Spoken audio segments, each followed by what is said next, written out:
This is the Barbados Today afternoon news for Wednesday, March 21st. Thank you for joining us. I am Mary-Claire Williams. Our top story this afternoon, one international human rights advocate is calling on diplomats as well as local and regional advocates to put pressure on governments to repeal the buggery laws. Advocacy Director of Human Rights Watch, Boris Dittrich, says it is a tragedy that members of the LGBT community are leaving the region in order to lead a normal life. He was speaking at the launch of the Human Rights Watch report at UN House this morning. I really hope that not only ECAID, but also the other civil society organizations will use this report the coming years in order to put pressure on their governments, in order to change the law and the legal situation, and also to protect LGBT people against discrimination, violence, harassment, bullying, and so forth. I think it's a wonderful report. Thanks for the collaboration with ECAID and others. And I also would like to call out to the international diplomatic community to use this report in your dealings with governments in the Eastern Caribbean.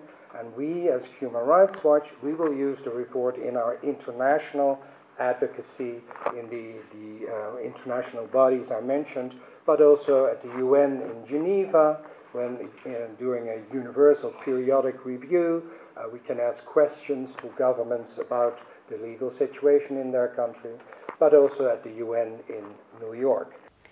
The Queen Elizabeth Hospital is promoting the need for early screening for colon cancer to reduce mortality rates of the disease. The appeal coincides with the observance of Colon Cancer Awareness Month this month. CEO of the QEH, Dr. Dexter James, told a news conference this morning that colon cancer accounts for the second highest mortality rate in Barbados and the third highest in the world. Indeed, cancer, colon cancer is one of those, like all other cancers, avoidable mortality and morbidity, but it requires us to screen very early. We strongly support screening and early detection as one of the ways in which we could, what I refer to as delay the onset. If we could identify persons who are predisposed to whether it be the NCDs or any of the communicable disease earlier, we can then provide treatment to those patients and therefore mitigate the burden of the disease on society and by extension the Queen Elizabeth Hospital. The future of HIV/AIDS programs may be in jeopardy. Health economist at the United States Agency for International Development, Marty McKinnon, is warning that these programs are facing serious threat unless fresh funding is found. He was speaking at a two-day workshop to examine the issue more closely. That's one of the things that the participants will work on, is how to make the cost as low as possible so that as few resources as needed can be allocated to this problem, but sufficient resources. But the exact figures are hard to come by and they depend on the individual country context. So that's what they'll be working on together. Sports now. West Indies have qualified for next year's World Cup in England. They beat Scotland by 5 runs under Duckworth-Lewis in their final Super 6 match of the ICC World Cup qualifiers today. The two-time former world champions were bundled out for 198 after being asked to bat first at Harare Sports Club. Evan Lewis made 66 and Marlon Samuels scored 51.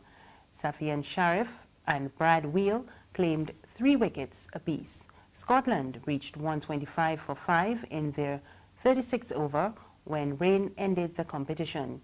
Under Duckworth-Lewis, they were 5 runs short of the par score of 130.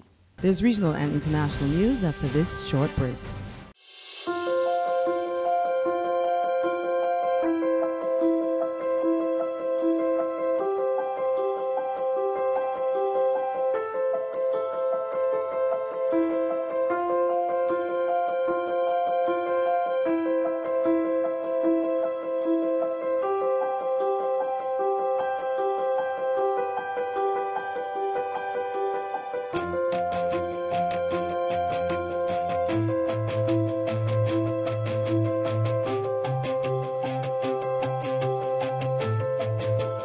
Barbados Today, news you can trust.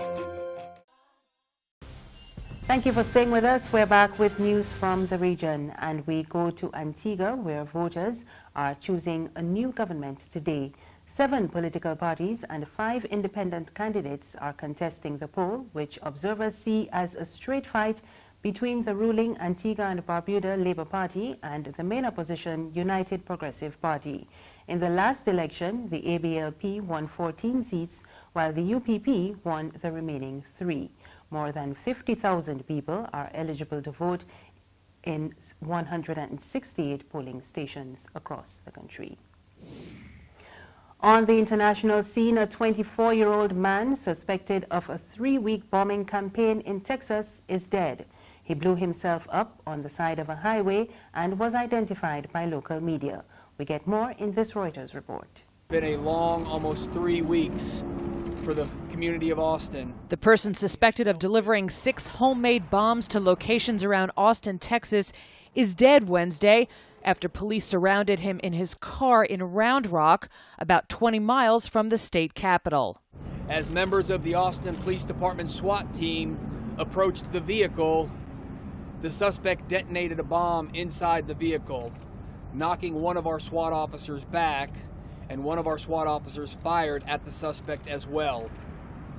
The suspect is deceased and has significant injuries from a blast that occurred from detonating a bomb inside his vehicle. Local police describing him as a 24-year-old white male who they tracked through multiple tips. Though he had been a person of interest, police say they don't know a motive or if he acted alone or had accomplices, but believe he is responsible for all 6 bombs. They are warning the community to still remain on alert. We don't know where this suspect has spent his last 24 hours, and therefore we still need to remain vigilant to ensure that no other packages or devices have been left through the community. President Trump tweeting his congratulations to law enforcement Wednesday. And finally, most of the 110 Nigerian schoolgirls who were kidnapped by militants last month have been returned.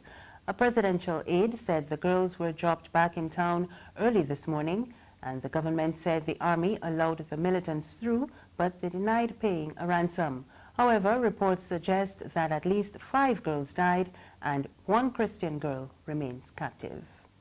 That's news this afternoon. Remember, you can get more on our website, www.barbadostoday.bb. You can also subscribe to our e-paper, email updates, and like us on Facebook. We're on Izumi Media in bus terminals and on Screenplay at supermarkets and gas stations near you. You can also find us on Mix 96.9 FM. I am Mary Claire Williams. Good afternoon.